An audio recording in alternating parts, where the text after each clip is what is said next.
National Weather Service in Wilmington has issued a severe thunderstorm warning for western Franklin County, southern Fayette County, Indiana, until 6 p.m. At 4:56 p.m., severe thunderstorms were located along a line extending from 9 miles southeast of Greenfield to 10 miles south of Franklin, moving southeast at 40 miles an hour.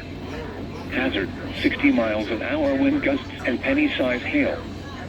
Source, radar indicated. Impact, expects damage to trees and power lines.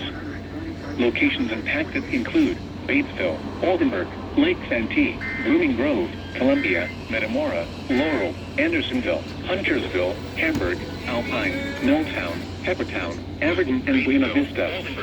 This includes I-74 mile markers 145 and 148. Hamburg, Peppertown, Everton, and Buena Vista.